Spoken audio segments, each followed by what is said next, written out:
बिस्मिल्लाहिर्रहमानिर्रहीम। आज की ये कहानी सिर्फ एक नबी की कहानी नहीं है। ये कहानी है हर उस दिल के लिए जो अपनों के धोखे से टूट चुका है।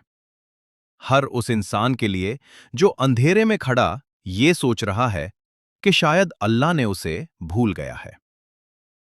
आज की कहानी है हजरत यूसुफ इब्न याकूब इब्न इश्शाक इब्न इब्राहिम अलैहिस्सलाम की। एक ऐसा बच्चा जिसका बचपन ही इम्तिहान बन गया, लेकिन जिसका अंजाम अल्लाह ने खुद लिखा।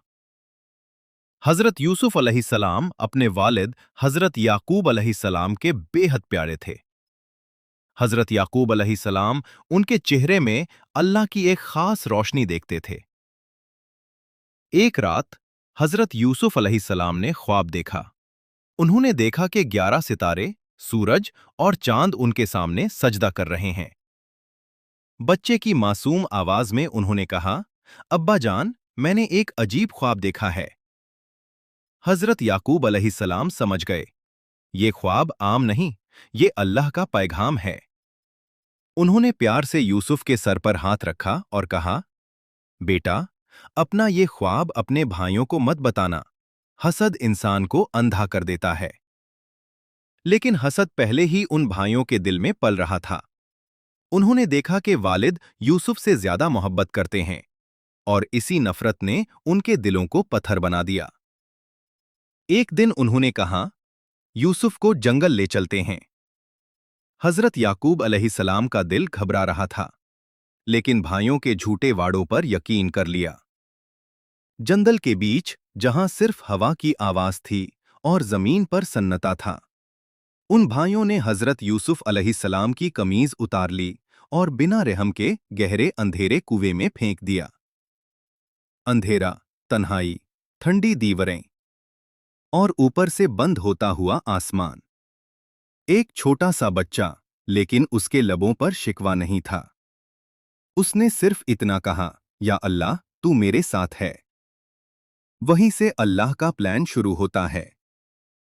कुछ मुसाफिर वहां आए। जब रस्सी कुएं में डाली तो एक जिंदा इंसान बाहर निकला। उन्होंने कहा, यह तो एक कीमती सौदा है। और हजरत यूसुफ अलैहिस्सलाम गुलामी के रूप में मिस्र के बाजार तक पहुंचा दिए गए। जिसे खरीदा वो थे मिस्र के वजीर अल अजीज ऑफ इजिप्ट। इस तरह जो बच्चा कुएं में फेंक दिया गया था वो मिस्र के महल तक पहुंच गया। लेकिन इम्तिहान अभी खत्म नहीं हुआ था।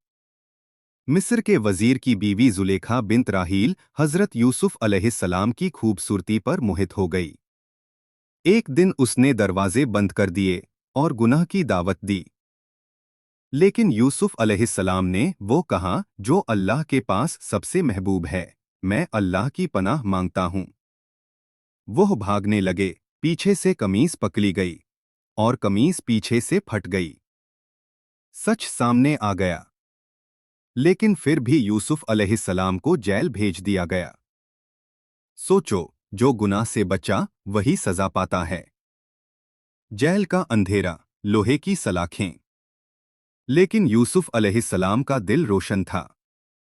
वहां भी उन्होंने अल्लाह को नहीं छोड़ा। उन्होंने कायदियों को भी अल्लाह से जोड़ दिया। सालों साल गुजर गए, लेकिन अल्लाह का वक्त अब आ चुका था। मिस्र के बादशाह ने ख्वाब देखा, कोई ताबीर न बता सका। तब यूसुफ अलैहिस्सलाम को याद किया गया। उन्होंने ख्वाब की ताबीर भी बताई और मुल्क को बचाने का निजाम भी। बादशाह हैरान रह गया। लेकिन यूसुफ अलैहिस्सलाम ने कहा, पहले मेरी पकदमान साबित करो। सच सबके सामने आ गया। जुलेखा ने इकरार कर लिया। और फिर जो कल तक कायद था, आज उसे मिस्र के खजानों का जिम्मेदार बना दिया गया। कुएं से जेल, जेल से तख्त। यह सिर्फ सब्र का फल था। फिर वो लम्हा आया जब वही भाई, जिन्होंने यूसुफ को कुएं में फेंक दिया था, अनाज के लिए मिस्र आए। यूसुफ अलैहिस्सलाम ने पहचान लिया, लेकिन बदला नहीं लिया। उन्होंने कहा, आज तुम पर कोई इल्जाम नहीं, अल्लाह तुम्हें माफ करे। ये होती है असली बादशाही। आखिरकार हजरत याकूब अलैहिस्सलाम मिस्र आए, बाप और बेटा मिले और बचपन का ख्वाब पूरा हो गया। आज अगर तुम सोच रहे हो कि तुम्हारा कुएं बहुत गहरा है, तुम्हारी जिंदगी बहुत अंधेरी है, तो याद रखो, अल्लाह जब उठाता है तो कुएं से तख्त तक उठाता है। सब्र करो, पाक रहो और अल्लाह पर यकीन रखो। या अल्लाह, हमें भी हजरत यूसुफ इब्न याकूब इब्न इशाक इब्न इब्राहिम अलैहिस्सलाम जैसा सब्र, जैसी पकदमान और जैसी माफ़ी अता फरमा। आमीन।